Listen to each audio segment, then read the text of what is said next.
All right, so in the NLCS, the Dodgers have 3-0. Their pitching is absolutely dominated. And good news, Brewers, now you face Shohei Ohtani on the mound today. So is Shohei going to wrap things up? I believe so, and it's tough sledding if you talk about the Brew Crew, because we know that this man has overpowering stuff, especially the fastball, but he also has devastating secondary stuff as well. The curveball as well as the split finger, who he's starting to use a lot more. Only 5% in the regular season, but 10% against the Phillies. But we know the blazing fastball is going to play anywhere from 98 to 101. But the split finger, especially against the left-handed batter, that's a very important pitch, falling away from the left-handed batter. And now all of a sudden he's able to go north to south with that nasty, slow curveball. Also has the hard slider that he can throw anywhere from 88 to 90 miles an hour. So the ability to go east and west and north to south makes him very difficult to cover, gives some of the best hitters in all of baseball.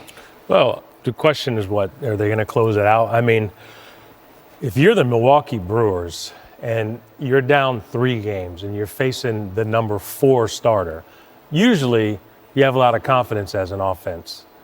You're facing Ohtani as the number 4 starter. That's a tough assignment. Yes. You know, I hope that Milwaukee shows the world what made them so good. I mean, they had best record in the National League. They have a good team. They just run into a buzzsaw with the Los Angeles Dodgers. But I don't see it. I guess, you know, there's a chance. They said it never rains here. It rained all day the other day, so I guess there's a chance, but it's a tough uphill climb.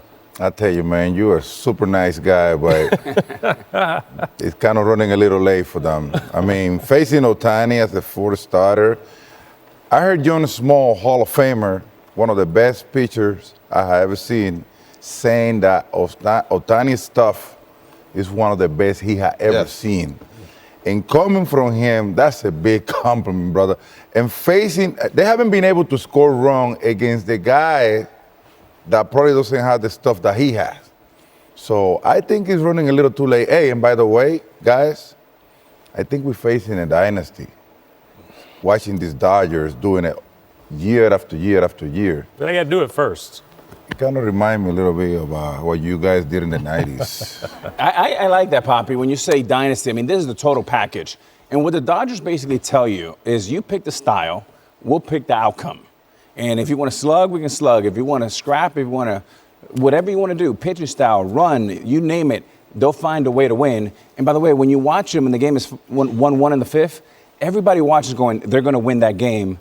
And as far as Ohtani, I mean, he's competing for the best pitcher in the game with Skubal, and he's pitching for the best hitter in the game, competing with the best hitter in the game with Aaron Judge. Not too bad. I mean, that's a unicorn. Wow. Not too bad. It's interesting, too, with Ohtani, Dontrell. This was the plan, right? Yes. You know, he started off, he's pitching an inning, then he's pitching a couple innings. This was the plan to get him ready for this. The entire season, basically, they used to do it. And I love what Dave Roberts did. They did not speed up his process because they were a little banged up. You know, they were trying to win a division. All of a sudden, the depth got better. Guys started getting healthier. They took pressure off that bullpen, and starting pitching, it always starts on the mound and ends on the mound. If you have consistency there, all of a sudden he builds up to about 90 pitches, 5 innings. He's not going to go very deep in the ball game. He's not going to have these long innings. But once he got a rhythm of that secondary stuff, it was watch out. It was lights out. And so the way he shredded the Philadelphia Phillies and winning out, that gave him a ton of confidence to be able to pitch in big games. And I like that, and it says a lot about Dave Roberts, who's also grown a lot right in front of our eyes.